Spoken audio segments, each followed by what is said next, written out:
எனக்கென ஏற்கனவே பிறந்த வலிவலோ, இதயத்தை கயிறு கட்டி இழுத்த வலிவலோ.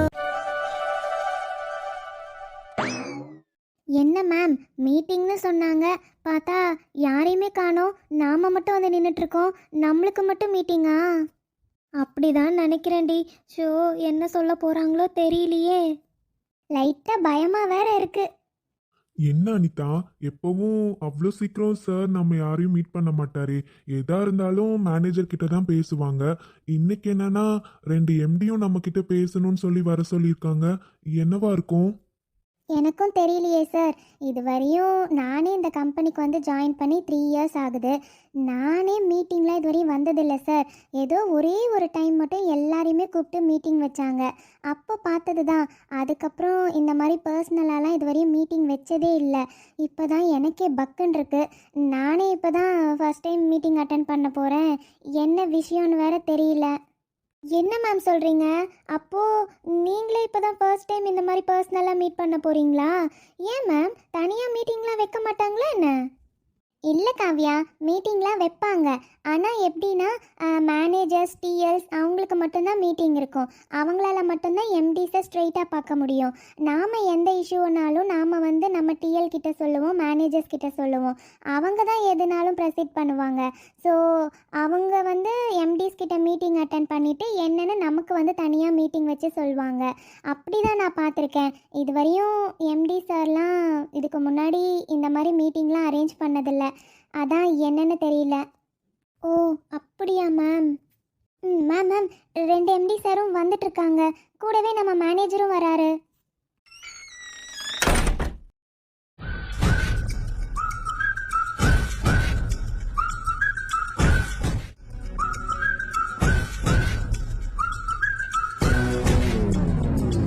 Good evening sir. Good evening. Hi all. Why are you all standing? Please take your seat. It's okay, sir. Mr. Satya, is this the team? Yes, sir. Hi, team. I think you're all thinking about the meeting, right? Yes sir. Sir, எப்பவும் meeting நீங்கள் இந்த மாதிரி டீமை கூப்பிட்டு வைக்க மாட்டீங்க. எதுவாக இருந்தாலும் மேனேஜர் என்கிட்ட தான் எல்லாமே இன்ஃபார்ம் பண்ணுவீங்க. இன்னைக்கு சடனாக டீம் மெம்பர்ஸை மீட் பண்ணணும்னு சொல்லியிருக்கீங்க. Anything important sir? Yes, actually நம்ம கேஎஸ்ஆர் கம்பெனியோட ப்ராஜெக்டை சைன் பண்ணியிருக்கோம். I think you all know that. இது ரொம்ப ரொம்ப இம்பார்ட்டண்ட்டான ப்ராஜெக்ட். அதுவும் டைம் டியூரேஷன் ரொம்ப கம்மியாக இருக்குது. பட் நாங்கள் இந்த டைம்குள்ளே முடிக்க முடியும்னு நான் உங்கள் மேனேஜர் கிட்ட கேட்டு தான் அவங்களுக்கு அப்ரூவல் கொடுத்துருக்கேன். இந்த ப்ராஜெக்டை நம்மளோட ஆப்போசிட் கம்பெனி கிட்ட சொல்கிறப்போ அவங்க 45 டேஸில் முடிச்சு தரதா அஷூரன்ஸ் கொடுத்துருக்காங்க. பட் நம்ம கிட்ட அந்த ப்ராஜெக்டை எக்ஸ்பிளைன் பண்ணுறப்போ உங்கள் மேனேஜரை வச்சு தான் நாங்கள் எக்ஸ்பிளனேஷன் வாங்கினோம். அப்போது உங்கள் மேனேஜர் என்ன சொன்னார்னா, நம்ம டீம் இந்த ப்ராஜெக்டை வித்தின் 30 டேஸில் முடிப்பாங்க சார்னு சொன்னார். அதனால் அந்த ப்ராஜெக்ட் நமக்கு வந்திருக்கு. Who is Ashwin here? Sir. Okay, நீங்கள் தான் அஸ்வினா. இந்த டீமில் எல்லாம் ஃப்ரெஷர்ஸ் போட்டிருக்காங்க. நீங்கள் மட்டும்தான் எக்ஸ்பீரியன்ஸ், ரைட்? நோ சார், எனக்கு 2 இயர்ஸ் தான் எக்ஸ்பீரியன்ஸ் இருக்குது. பட் அனிதா மேம் இருக்காங்க. அவங்க என்னை விட சீனியர். 3 இயர்ஸாக இந்த கம்பெனியில் ஒர்க் பண்ணிட்டு இருக்காங்க சார். ஸோ என்னோட சீனியர் அவங்க தான். வாட்? உங்கள் மேனேஜர் எங்ககிட்ட இன்ஃபார்ம் பண்ணுறப்ப this is the fresher team and you are the only experienced person எங்ககிட்ட சொல்லியிருந்தாரு. But Anitha, who's Anitha here? Sir. Sathya, what is this? Already இந்த டீம்ல எக்ஸ்பீரியன்ஸ்டு பர்சன் அனிதா இருக்காங்க. ஸோ நீங்க அவங்க நேம் தானே என்கிட்ட மென்ஷன் பண்ணியிருக்கணும். உங்ககிட்ட நாங்கள் எக்ஸ்பீரியன்ஸ் பர்சன் யார் இருக்காங்கன்னு கேட்குறப்ப எல்லாரும் ஃப்ரெஷர், ஒன்லி அஸ்வின் தான் எக்ஸ்பீரியன்ஸ்டு பர்சன் என்கிட்ட சொன்னீங்க. சார், ஆக்சுவலி அனிதா வந்து எக்ஸ்பீரியன்ஸ்டு பர்சன் தான். பட் அவங்க ஒரு லேடி. இந்த ப்ராஜெக்டை லீட் பண்ணலாம் முடியாது சார். நீங்க என்கிட்ட கேட்டது என்னன்னா, யார் திறமையா இந்த ப்ராஜெக்டை லீட் பண்ணி கொண்டு போவாங்கன்னு கேட்டீங்க. ஸோ அதனால தான் சார் நான் வந்து அஸ்வின் நேமை மென்ஷன் பண்ணேன். What what is this nonsense? ஏன் ஒரு லேடியால ப்ராஜெக்டை லீட் பண்ண முடியாதா என்ன? சார், என்னதான் இருந்தாலும் லேடிஸ்க்கு வீட்டில் வேலை அதிகமாக இருக்கும் சார். எப்போ பார்த்தாலும் இப்போ ஜென்ஸாக இருந்தால் டைம் எடுத்து அந்த ப்ராஜெக்டை முடிச்சு கொடுக்கணும்னு ஒரு இன்வால்மெண்ட்டோட செய்வாங்க சார். பட் லேடிஸ் அந்த மாதிரி செய்ய மாட்டாங்க சார். அவங்களுக்கு வீட்டுக்கு போகணும், கரெக்ட் டைமுக்கு போகணும்னு சொல்லிட்டு ஏதாச்சும் சொல்லிட்டே இருப்பாங்க சார். அதனால அவங்கள நம்பி நம்ம ப்ராஜெக்ட் கொடுக்கறதுக்கு ஒரு ஜென்னை நம்பி கொடுத்தீங்கன்னா கண்டிப்பாக மிஸ்டர் அஸ்வின் கரெக்ட் டைமில் உங்களுக்கு ப்ராஜெக்ட் முடிச்சு தருவார் சார். என்னடி, ஏன் ஒரு பொண்ணால் இந்த ப்ராஜெக்ட் பண்ண முடியாதா? நாம் வந்து இங்கே 1 மந்த் ஆகுது. அனிதா அக்காவால் தான் இவருக்கு நல்ல பேரே வந்துட்டுருக்கு. அவங்க பண்ணி கொடுக்குற ப்ராஜெக்டை தான் எப்போ பார்த்தாலும் இவர் தான் முடிச்சதாக கொண்டு போய் கொடுத்துட்ருக்காரு. பாத்தியா எம்டி கிட்ட எப்படி சொல்லி வச்சிருக்காருன்னு? அதானடி, இதுக்கு என்னடி அனிதா அக்கா எதுவுமே ரியாக்ட் பண்ணாமல் அமைதியாக நிற்கிறாங்க? மிஸ்டர் சத்யா, உங்க தாட் கொஞ்சம் கூட நல்லா இல்ல. நீங்க மேனேஜருங்கிற ஒரே ரீசன்னால தான் இப்ப வேற எதுவும் ஆக்ஷன் எடுக்காம அமைதியா இருக்கேன். பட் இதுவே ஃபர்ஸ்ட் அண்ட் லாஸ்டா இருக்கணும். Sorry sir. Okay, leave it. Will discuss about the project. Mister Sathya, இந்த டீமுக்கு டீம் லீடர் அரேஞ்ச் பண்ண சொன்னேன். சார், ஆக்சுவலா நம்ம கம்பெனில 4 லீடர்ஸ் இருக்காங்க. எல்லாருமே வந்து வேற ப்ராஜெக்ட்ல ரொம்ப பிஸியா இருக்காங்க சார். அதனால if you are okay with this, I will handle this team sir. என்ன மிஸ்டர் சத்யா, நீங்க இந்த கம்பெனியோட மேனேஜர். எல்லா டீமோட ப்ராஜெக்ட்ஸையும் நீங்க தான் லீட் பண்ற மாதிரி இருக்கும். ஸோ எல்லா டவுட்டையும் நீங்க தான் கிளியர் பண்ற மாதிரி இருக்கும். அப்புறம் இந்த டீமை லீட் பண்ற மாதிரி இருந்தா உங்களுக்கு தான் பர்டன் அதிகமா இருக்கும். நோ ப்ராப்ளம் சார், என்னால மேனேஜ் பண்ண முடியும். நோ மிஸ்டர் சத்யா, எங்களால் அதை அக்செப்ட் பண்ணிக்க முடியாது. ஒரு டீம் லீடுனா அந்த டீமுக்கு எப்போனாலும் எந்த டவுட்னாலும் வரும். ஸோ அந்த எல்லா டைம்லையுமே அவங்களால அதை சால்வ் பண்ண முடியணும். எப்போவும் டீம் கூடவே இருக்கணும். பட் நீங்கள் மேனேஜர், எல்லா டீமோடையும் டைம் ஸ்பெண்ட் பண்ணணும். அப்போது இந்த டீமுக்கு ஏதாவது டவுட் இருந்தால் உங்களால் கிளியர் பண்ண முடியாது. ஸோ இந்த டீமில் who's experience? Miss Anitha, right? Yes sir. You are going to handle this team. Sir, how it is possible? இந்த கம்பெனில டிஎல்ஆ இருக்க எல்லாருமே minimum 5 years experienced person sir. But Anitha only 3 years experience. நீங்க எப்படி சடனா ஒரு டிஎல் போஸ்ட் அவங்களுக்கு கொடுக்க முடியும்? மிஸ்டர் சத்யா, இப்போ நாங்க அவங்களுக்கு டிஎல் போஸ்டே கொடுக்கல. ஜஸ்ட் இந்த ப்ராஜெக்ட்க்கு இவங்க தான் இந்த டீமை லீட் பண்ண போறாங்க. இவங்க எப்படி டீமை லீட் பண்ணி கொண்டு போறாங்க, எப்படி ப்ராஜெக்ட் பர்ஃபெக்டா முடிக்கிறாங்க, அதை பேஸ் பண்ணி எங்களுக்கு ப்ரமோஷன் கொடுக்கணும்னு தோணுச்சுன்னா நாங்க கொடுக்கலாம். This is not based upon the experience, only talent. But sir, no more arguments mister Sathya. We already decided. Ms. Anita, you are going to lead this team for this project. Sure sir, thank you so much. And also miss Anitha, இதுக்கப்புறம் இந்த project details எல்லாமே உங்களுக்கு உங்களோட மெயிலுக்கு வந்துடும். But அதுலேயும் ஏதாச்சும் doubt இருந்தால் feel free to contact us. Okay sir? இதுவரையும் டீம் லீட்ஸும் மேனேஜர்ஸ் மட்டும்தான் சார் உங்களை காண்டாக்ட் பண்ண முடியும், உங்களை மீட் பண்ண முடியும். ஜஸ்ட் அவங்க இந்த ஒரு ப்ராஜெக்ட்காக மட்டும்தானே சார் டீம் லீடாக இருக்காங்க. அவங்களுக்கு எந்த டவுட்டாக இருந்தாலும் என்ன காண்டாக்ட் பண்ண சொல்லுங்கள் சார். நான் உங்களுக்கு எதாக இருந்தாலும் கிளியர் பண்ணுறேன் sir. No mister Sathya, she have all rights to meet us. இங்க பாருங்க அனிதா, இதுக்கப்புறம் இந்த ப்ராஜெக்ட் பத்தின டீடைல்ஸ் உங்களுக்கு எது வேணும்னாலும், ஏதாச்சும் டவுட் இருந்தாலும், என்ன டிஸ்கஸ் பண்ணணும்னாலும் நீங்க எங்க கிட்ட தாராளமா டிஸ்கஸ் பண்ணலாம். அதே மாதிரி இந்த ப்ராஜெக்ட் பத்தின தாட்ஸ் உங்களுக்கு எந்த மாதிரி இருந்தாலும் அதையும் எங்க கூட டிஸ்கஸ் பண்ணலாம். உங்களுக்கு ஏதாச்சும் டவுட் இருந்தாலும் எங்க கிட்ட கிளாரிஃபை பண்ணிக்கலாம். ஷியோர் சார், கண்டிப்பாக நான் என்னோட பெஸ்ட் கொடுப்பேன் சார். எங்கள் டீமோட உங்களுக்கு அந்த ப்ராஜெக்டை நீங்கள் சொன்ன டைமுக்கு முன்னாடியே கண்டிப்பாக முடிச்சு தருவோம் சார். குட். இதுக்கப்புறம் இந்த ப்ராஜெக்ட் பத்தின மீட்டிங் எப்போ நடந்தாலும் you should be here. Okay? Okay sure sir. From tomorrow onwards, your project is going to start. So, be prepared. All the best. Thank you, sir. Okay, you all may go now. What is this, Mr. Satya? இந்த டீம்ல already experience person இருக்காங்க. But நீங்க அதை எங்க கிட்ட inform பண்ணாம height பண்ணிருக்கீங்க. இதெல்லாம் என்ன, ஒரு மேனேஜரா இருந்து நீங்க செய்யறது கரெக்டா? சார், நீங்க டீமை லீட் பண்றதுக்காக ஒரு பர்சனை கேட்டீங்க. But she is a lady sir. அவங்களால எப்படி சார் மேனேஜ் பண்ண முடியும்? அதுவும் இதுவரையும் ப்ராஜெக்ட் அந்த மாதிரிலாம் அவங்க தனியா பண்ணதில்ல. எப்பவும் டீமோட சேர்ந்து தான் பண்ணியிருக்காங்க. ஸோ இது அவங்களால ஹேண்டில் பண்ண முடியுமான்னு எனக்கு தெரியல சார். அதான் நான் அஸ்வின் நேமை மென்ஷன் பண்ணேன். பிகாஸ் அஸ்வின் வந்து டைமுக்கு போகணும் அப்படின்லாம் எதிர்பார்க்க மாட்டாரு. கொஞ்சம் ஒர்க் ஹெவியாக இருந்தால் எக்ஸ்ட்ரா டைம் எடுத்து கூட ஒர்க் பண்ணுவாங்க. பட் மிஸ் அனிதா கண்டிப்பாக கேப்ல போயிடுவாங்க, கேப்ல தான் வருவாங்க. ஸோ அவங்களால அது பண்ண முடியாது சார். அதனால தான் அவங்க நேம் நான் மென்ஷன் பண்ணல. மிஸ்டர் சத்யா, நம்ம கம்பெனியில் எக்ஸ்ட்ரா டைம் ஒர்க் பண்ணணும்னு எந்த ரூல்ஸும் கிடையாது. அவங்களோட ஒர்க்கிங் டைமில் மட்டும் ஒர்க் பண்ணால் போதும். அவ்வளோதான் இந்த கம்பெனியோட ரூல்ஸ். அப்போது நீங்கள் எக்ஸ்ட்ரா டைம் சில எம்ப்ளாயிஸை ஒர்க் பண்ண வைக்கிறீங்களா என்ன? Sir, not like that sir. But இப்போ ஏதாச்சும் ஒரு சுச்சுவேஷனில் அந்த ஒர்க் அன்னைக்கு கம்ப்ளீட் பண்ணியே ஆகணுங்கிறப்ப முடிக்க முடியலன்னா எக்ஸ்ட்ரா டைம் பண்ணி தானே சார் ஆவாங்க. அதை தான் சார் சொன்னேன். But I think she will complete within the time. Sir, mister Sathya, யாரையும் வெளி தோற்றத்தை பார்த்து எப்பவும் நம்ம இவங்க இப்படி தானே ஜட்ஜ் பண்ணவே கூடாது. எனக்கு என்னமோ அவங்கள பார்க்குறப்ப ரொம்ப சின்சியராக இருப்பாங்கன்னு தான் தோணுது. பார்க்கலாம். சா, இப்படியாச்சும் இந்த ப்ராஜெக்ட் அஸ்வினுக்கு கொடுத்துடணும்னு பார்த்தேன். அவள் ஒரு பொண்ணு, அவளை நம்பி இவ்வளோ பெரிய ப்ராஜெக்ட் கொடுத்து வச்சிருக்காங்க. அது இந்த ப்ராஜெக்டில் மட்டும் அவள் சக்ஸஸ் பண்ணிட்டா அதுக்கப்புறம் அது மட்டும் நடக்கவே கூடாது. கண்டிப்பாக இந்த ப்ராஜெக்டை உன்னால் முடிக்கவே முடியாதுடி. இதுக்கு முன்னாடி எந்த ப்ராஜெக்டும் நீ தனியாக ஹேண்டில் பண்ணதே கிடையாது. உன்னால் இந்த ப்ராஜெக்ட் முடிச்சிட முடியுமா? உன்னை நம்பி போய் கொடுத்துருக்காங்க. பாவம் ஏமாந்து போகிறாங்க. நானும் எவ்வளவோ சொல்லிட்டேன், ஒரு பொண்ணை நம்பி கொடுக்காதீங்கன்னு. கேட்டாரா? என்னவோ. சரி, நாம நல்லதுக்கு சொல்லிட்டோம், கேட்கல, அதுக்கப்புறம் என்ன? சார், நம்ம ஸ்கூலில் இன்டர் ஸ்கூல் காம்படிஷன் வருது. அதுக்கான நேம் லிஸ்ட் ரெடி பண்ண சொல்லியிருந்தீங்க. அதுக்கான ஃபைல் தான் சார் உங்ககிட்ட கொடுத்துருக்கேன். நீங்கள் ஒன்ஸ் கோ த்ரூ பண்ணி சைன் பண்ணிட்டீங்கன்னா. ஆமா சார், இதுல பாய்ஸ் நேம் தனியா, கேர்ள்ஸ் நேம் தனியா, அது இல்லாம என்னென்ன காம்படிஷன்ல பார்ட்டிசிபேட் பண்ண போறாங்களோ எல்லாமே கிளியரா மென்ஷன் பண்ணிருக்கோம் சார். நீங்க ஒன்ஸ் செக் பண்ணிட்டு அதுல சைன் பண்ணிட்டீங்கன்னா நாம பேரண்ட்ஸ்க்கு இன்ஃபார்ம் பண்ணிடலாம் சார்.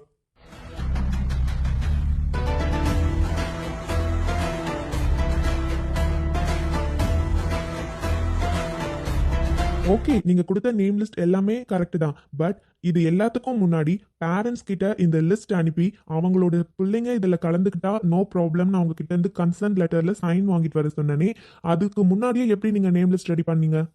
சார், பேரண்ட்ஸ் கிட்ட இந்த மாதிரி பெர்மிஷன் கேட்டு லிஸ்ட் வாங்கி அதுக்கப்புறம் நம்ம நேம் லிஸ்ட்லாம் டைப் பண்ணி ஸ்கூலுக்கு சென்ட் பண்ணுறதுக்கு ரொம்ப டைம் எடுத்துரும் சார். நமக்கு முன்னாடி எல்லா ஸ்கூலுமே பார்ட்டிசிபேட் பண்ணியிருப்பாங்க. நாம் ஏன் சார் டிலே பண்ணணும்? நாம் ஃபர்ஸ்ட்டாக லிஸ்ட் அனுப்புனா நல்லது தானே சார். அதனால தான் சார் ஃபர்ஸ்ட் இது ரெடி பண்ணிட்டோம். நாங்கள் ஸ்டூடெண்ட்ஸ் கிட்ட கன்சர்ன் ஃபார்ம் கொடுத்துட்டோம் சார். நாளைக்கு கண்டிப்பாக பேரண்ட்ஸ் கிட்ட சைன் வாங்கிட்டு வந்துடுவாங்க சார். வாட்? இந்த ஸ்கூலோட கரஸ்பாண்டன்ட் நானா இல்ல நீங்களா? சார், பேரண்ட்ஸோட பெர்மிஷன் இல்லாம இந்த நேம் லிஸ்ட்டை எப்படி சப்மிட் பண்ண முடியும்னு நினைக்கிறீங்க? அப்புறம் ஏதாச்சும் ஒரு இஷ்யூனா பேரண்ட்ஸ் நம்ம கிட்ட தான் கொஸ்டின் பண்ணுவாங்க. What is this mister Arun? நீங்க இந்த ஸ்கூலோட பிரின்சிபல். ஸோ நீங்க முதல்ல ரெஸ்பான்சிபிலிட்டிஸ் கரெக்டா எடுத்துருக்கணும்ல. சார், நான் ஆல்ரெடி இன்ஃபார்ம் பண்ணியிருந்தேன் சார். பட் இது என்னோட நாலேஜ்க்கு வரவே இல்லை sir. What is this ma'am? எதா இருந்தாலும் நீங்க ஃபர்ஸ்ட் பிரின்சிபல் கிட்ட தான் அப்ரோச் பண்ணணும். அதை விட்டுட்டு அவருக்கே தெரியாம என்கிட்ட வந்து ஸ்ட்ரைட்டா பேசிட்டு இருக்கீங்க. ஸோ அப்போ இது பிரின்சிபலே அப்ரூவ் பண்ணல. எப்படி நீங்க ஸ்ட்ரைட்டா கரஸ்பாண்டன்ட் அப்ரூவ் பண்ணுவாங்கன்னு நினைச்சிங்க வந்திருக்கீங்க? Sorry sir. அது நான் பிரின்சிபல் சாரை ஆஃப்டர்நூன் போய் மீட் பண்ணலான்னு போனேன். பட் சார் ரவுண்ட்ஸ் போயிருப்பார் போல். ரொம்ப நேரம் வெயிட் பண்ணேன் சார். சார் வரவே இல்லை. அதனால தான் டைம் ஆகுதுன்னு சொல்லிட்டு உங்ககிட்டே ஸ்ட்ரைட்டாக சைன் வாங்கிடலான்னு. இங்க பாருங்க, இதே ஃபர்ஸ்ட் அண்ட் லாஸ்டா இருக்கணும். பிரின்சிபலோட அப்ரூவல் சைன் இல்லாம என்கிட்ட எந்த ஃபைலும் வரக்கூடாது. Sorry sir. எடுத்துட்டு போங்க. பேரண்ட்ஸோட பெர்மிஷன் லெட்டர் வந்ததுக்கு அப்புறம் தான் இந்த ஃபைலை என்கிட்ட நீங்க சப்மிட் பண்ணணும். என்கிட்ட சப்மிட் பண்றதுக்கு முன்னாடி பிரின்சிபல் சைன் அதுல இருக்கணும். Okay? Sure sir. Sorry sir. என்னடா இவ்ளோ கோவமா கத்திட்டு இருக்க? அப்புறம் என்ன அருண், உன்கிட்ட கூட இந்த விஷயம் வரவே இல்லை. பேரண்ட்ஸ் பெர்மிஷன் இல்லாம நம்மளால ஒரு ஸ்டூடெண்ட்டை பார்ட்டிசிபேட் பண்ண வைக்க முடியுமா? அப்புறம் சின்னதா ஏதாவது அடிபட்டா கூட பேரண்ட்ஸ் நம்ம கிட்ட தான் கொஸ்டின் பண்ணுவாங்க. அதுவும் இது சின்னது இல்ல, இன்டர் ஸ்கூல் காம்படிஷன். ஸோ மற்ற ஸ்கூல்ஸ் எவ்வளோ பேர் வருவாங்க. சரிடா, விடு. அவங்க ஏதோ தெரியாம பண்ணிட்டாங்க. இதுக்கப்புறம் இது ரிப்பீட் ஆகாம நான் பாத்துக்கிறேன். ஓகே? சரி, நீ கிளம்பல, டைம் ஆச்சு. கிளம்பணும். என்னடா இவ்வளோ சலுப்பா சொல்லிட்டு இருக்க? இல்லடா மச்சான், எனக்கு யார் இருக்காங்க? நான் எப்படி இருந்தாலும் தனியாக தான் போய் ரூமில் இருக்கணும். அதுக்கு கொஞ்ச நேரம் ஸ்கூலில் இருந்தாவே எனக்கு கொஞ்சம் மைண்டு ரிலாக்ஸாக இருக்குடா. தனியாக ரூம்க்கெல்லாம் போனால் எவ்வளோ ஃபீலிங்காக இருக்குது தெரியுமாடா மச்சான். யாருமே இல்லைன்னா அப்படிதான் இல்லை. ஆனால் நீ லக்கிடா, உன்னை சுற்றி எவ்வளோ பெரிய குடும்பம் இல்லை. டேய், இதுக்கு தான் நான் முன்னாடியே சொன்னேன். நான் எத்தனை முறை உன்கிட்ட சொல்லிட்டே இருக்கேன், நீ எங்கள் வீட்டுக்கே வந்து ஸ்டே பண்ணிக்கோன்னு. எத்தனை முறை கூப்பிட்டாலும் நீ தான் வர மாட்டேங்கிற. இல்லடா, எனக்கு தெரியாதா உன்னோட ஃபேமிலி எவ்வளோ பெரிய ஃபேமிலி, நல்லா ஜாலியா கூட்டு குடும்பமா இருக்கீங்க. எனக்கு தாண்டா அங்க வந்து தங்கறதுக்கு ஒரு மாதிரியா இருக்கு. ஏன்னா யாரையுமே எனக்கு தெரியாதுல்ல. நீ சொல்லியிருக்கதான், இருந்தாலும் யாரையும் நான் பார்த்ததில்ல. சடனா வந்து அவ்வளோ பெரிய ஃபேமிலியில மிங்கிள் ஆகணும்னா எனக்கு கொஞ்சம் கஷ்டமா தானடா இருக்கும். ஏன்னா சின்ன வயசுல இருந்து அனாத ஆசிரமம், அப்புறம் தனியாவே நான் வளர்ந்துட்டேன். இப்போ திடீர்னு ஒரு ஃபேமிலிக்குள்ள வரப்போ சடனா ஒரு மாதிரி இருக்குடா. அதான். டேய், நீ இந்த மாதிரிலாம் பேசாதடா. உனக்கு யாருமே இல்லைன்னு நீ ஏன் நினைக்கிற? நான் தான் சொல்றேன், என்னோட ஹோல் ஃபேமிலியும் உனக்காக இருக்காங்க. அதை விட்டுட்டு எத்தனை முறை சொன்னாலும் நீ வீட்டுக்கு வர மாட்டேன்ற. நேத்து கூட அம்மா அப்பா கிட்ட சொல்லிட்டு இருந்தேன்டா. அப்பா திட்டுறாரு தெரியுமா உன்னை தனியா விடுறதுக்கு. உன்னை கூட்டிட்டு வர சொல்லிட்டே இருக்காரு. நீ என்னன்னா வரவே மாட்டேன்ற. ஒரு டைம் சும்மாவாச்சும் வந்துட்டு போடா வீட்டுக்கு. கண்டிப்பா மச்சான், ஒரு நாள் வரேன். ஆனா இன்னைக்கு இல்ல, ஓகேவா? சொன்னா மட்டும் கேட்கவாடா போற? சரிடா, என் தங்கச்சி கையில் இருக்கால, அவ முன்னாடியே ஃபோன் பண்ணாடா. இன்னைக்கு ரொம்ப நேரமா பஸ் ஸ்டாப்ல இருக்கா போல. பஸ் எதுவும் வரல போல. காலேஜ் பஸ்ஸை மேடம் மிஸ் பண்ணிட்டாங்களாம். அதான் நான் போய் அவளை அப்படியே பிக் பண்ணிட்டு வீட்டுக்கு போறேன். நீ கிளம்புறியா இல்ல வரியா? சோ, நீ உன் தங்கச்சியை பிக் பண்ண போறேன்னு சொல்ற, என்ன கூப்பிடுற? இல்லடா, நான் பைக்ல தான் வந்தேன், நான் கிளம்புறேன், நீ கிளம்பு. ஓகேடா, பை.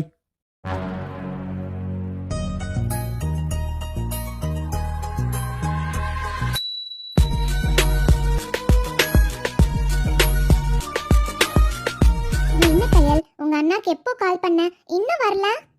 ஏய், அவர் வேற ஒரு ஸ்கூல் கரஸ்பாண்டண்ட்டாக இருந்துட்டு ரொம்ப சின்சியராக இருப்பாரடி. நான் கால் பண்ணுறப்பவே சார் ஏதோ மீட்டிங் அட்டன் பண்ணிட்டு இருந்தார். ஸோ உடனே வந்துருவாரா? அந்த மீட்டிங் எல்லாம் முடிச்சுட்டு ஸ்கூலுக்கு ஒரு டாட்டா பை பை சொல்லிட்டு அதுக்கப்புறம் தான் வருவார். இவ்வளோ சின்சியரான ஒரு அண்ணனை வச்சுட்டு நான் படுற பாடு இருக்கே. ஐயையோ, அப்போ உங்க அண்ணா என்ன சரியான... ஏய் போதும்டி, இங்க பாரு, எங்க அண்ணனுங்களை மட்டும் ஏதாச்சும் சொன்ன அவ்வளோதான் பார்த்துக்கோ. எனக்கு எங்க 4 அண்ணனுங்களும் பெஸ்ட் தான். ஒவ்வொரு அண்ணன் ஒவ்வொரு மாதிரி, ஆனா 4 பேருமே செம்ம லவ்லி பர்சன்ஸ். என்ன அவ்வளோ தாங்குவாங்க. என் அண்ணனுங்களை நான் என்ன வேணாலும் சொல்லலாம், ஆனா வேற யார் சொன்னாலும் சும்மா இருக்க மாட்டேன். அது என் பெஸ்ட் ஃப்ரெண்டாவே இருந்தாலும் சரி. இங்க பாரு, என் அண்ணனுங்களை ஏதாச்சும் சொன்ன... போதுண்டி அம்மா, உங்க அண்ணனுங்களை நான் ஒன்றும் சொல்லலை. விடுமா தாயே, முடியல. இவ்வளோ நேரம் என்கிட்ட வாய் அடிச்சல்ல, திரும்பி பாரு யார் வராங்கன்னு. யாரு? உன்னோட ஃபேன். திரும்பி பாரு. என்னடி சொல்ற? இன்னைக்குமா? Hello hello. என்ன சார் வேணும் உங்களுக்கு? இல்லை மேடம், நானும் உங்ககிட்ட ரொம்ப நாளாக அப்ரோச் பண்ணிட்டு இருக்கேன். என்ன மேடம் இப்போ பதில் சொல்லுவீங்க, அப்போ பதில் சொல்லுவீங்க, நானும் வெயிட் பண்ணிட்டே இருக்கேன். நீங்கள் என்னன்னா எதுக்கும் பதில் சொல்ல மாட்டேன்றீங்க. அதான் மேடம் இன்னைக்கு ஒரு முடிவோடு வந்துட்டேன். உங்ககிட்ட ஒரு பதில் கேட்டே ஆகணும்னு. அப்படி என்ன பதில் சார் வேணும்? ஏன் சார் இப்படி விடாம டார்ச்சர் பண்றீங்க? என்னங்க நீங்க மேடம், நான் உங்களை எவ்வளோ சின்சியராக லவ் பண்ணுறேன்னு தெரியுமா? அதான் மேடம் நீங்களே என்ன லவ் பண்ணுறீங்கல்ல? எது? லவ்வா? ஆமா மேடம், நீங்களே என்ன லவ் பண்றீங்கன்னு எனக்கு தெரியும். நான் உங்களை எவ்வளோ டைம் நோட் பண்ணியிருக்கேன். எப்பவும் நீங்க என்ன பார்த்துட்டே தான் போவீங்க. இவளாவது அவனை பார்க்கறதாவது இன்னைக்கு நல்லா வாங்கி கட்ட போறான் அவன். நான் உங்களை ரொம்ப ரொம்ப ரொம்ப லவ் பண்றேன் மேடம். உங்களுக்காக நான் என்ன வேணாலும் செய்வேன் மேடம். நீங்க சாக சொன்னா கூட நான் சாக ரெடி மேடம். சார், நீங்க என்ன லவ் பண்றீங்க சரி, நான் சாக சொன்னா செத்துட்டீங்கன்னா அப்புறம் என்னை யார் சார் பார்த்துப்பாங்க? என்ன சார் நீங்க? சேச்சே, அதெல்லாம் சும்மா சொல்றது மேடம். ஆனா நான் உங்களை ரொம்ப நல்லா பார்த்துப்பேன். ஓ, பட் சாரி சார், எனக்கு ஆல்ரெடி ஆள் இருக்கு. என்ன மேடம் சொல்றீங்க? ஆமாம் சார், நான் வேற ஒருத்தரை லவ் பண்ணுறேன். எனக்கு ஆல்ரெடி ஆள் இருக்கு பிரதர். ஸோ நீங்கள் வேற யாரையாச்சும் ட்ரை பண்ணுங்க. மேடம் நீங்க போய் தானே சொல்றீங்க. இதுவரையும் உங்க கூட எந்த ஆம்பளை பையனும் நான் பார்த்ததே இல்லை மேடம். நீங்க இப்படி சொன்னா நான் நம்பிடுவேனா மேடம்? நீங்க போய் தான் மேடம் சொல்றீங்க.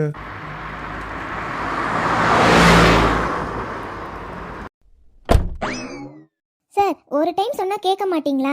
எனக்கு இந்த லவ்லலாம் சுத்தமாக இன்ட்ரெஸ்ட் இல்லை. அதே மாதிரி உங்கள் மேலே எனக்கு லவ்வும் இல்லை. நான் உங்களை பார்க்கவும் இல்லை. நீங்களா தப்பாக நினச்சிட்டு வந்து என்கிட்ட பேசினா நான் எதுவும் பண்ண முடியாது சார். வேற யாரையாச்சும் பாருங்க, நீங்கள் கிளம்புங்க. அம்மு என்னாச்சு?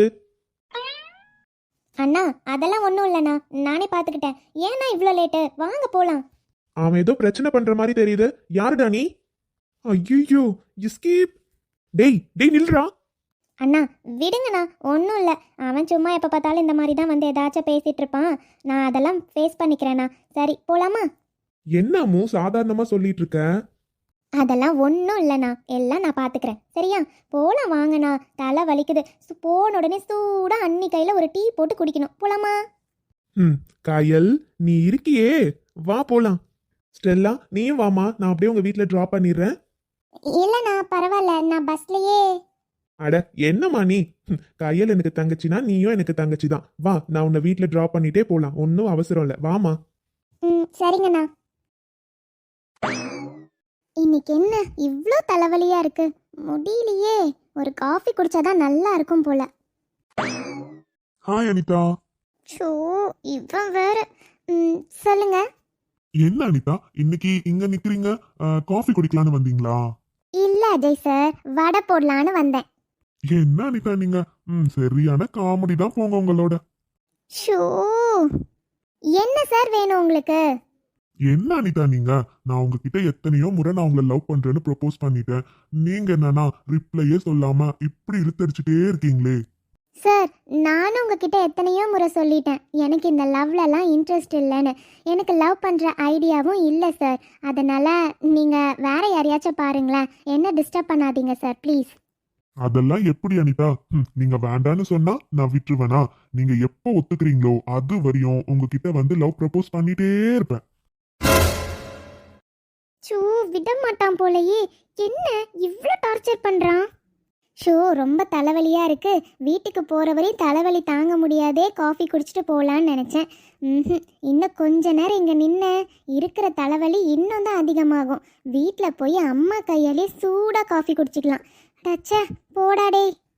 அனிதா அனிதா, என்னங்க போயிட்டே இருக்கீங்க? எனக்கு டைம் ஆச்சு சார், நான் கிளம்புறேன். ச்சே, வேண்டாம் வேண்டான்னு சொன்னால் கூட கொஞ்சம் கூட கேட்குறதில்ல. சும்மா பின்னாடி வந்து டார்ச்சர் பண்ணிட்டு நானும் பொறுமையாக போகணுன்னு தான் பார்க்குறேன். என்னைக்கு இந்த அனிதாவோட இன்னொரு முகத்தை பார்க்க போகிறானோ தெரியல. அனிதா அனிதா, நீ வேண்டாம் வேண்டான்னு சொன்னா உன்னை நான் விட்டுருவேனாடி? என்னைக்கா இருந்தாலும் நீ எனக்கு மட்டும்தான். உன்னை அவ்வளோ சீக்கிரம்லாம் நான் விட்டுற மாட்டேன். நீ இந்த ஆஃபீஸ்க்கு வந்து சேர்ந்த நாள்ல இருந்து உன்னை எனக்கு ரொம்ப பிடிச்சி போச்சு. எவ்வளோ அழகு தெரியுமா நீ? உன் அழகு மொத்தமும் எனக்கு மட்டும்தாண்டி வேணும். கண்டிப்பா உன்னை எவனுக்காகவும் நான் விட்டு கொடுக்கவே மாட்டேன். ஸோ பார்க்கலாம் எத்தனை நாள் நீ இப்படி என்கிட்ட கண்டுக்காமையே போறேன்னு. நானும் பார்க்க தானே போறேன். என்னைக்கா இருந்தாலும் நீ என் வலையில விழ தாண்டி போற. நான் ஒன்னு நினைச்சேன்னா அது எனக்கு கிடைக்கிற வரையும் நான் சும்மாவே இருக்க மாட்டேன். அது எனக்கு கிடைச்சே ஆகணும். அதுக்காக அது நான் எந்த எல்லைக்கும் போவேண்டி. பார்த்துட்டே இரு.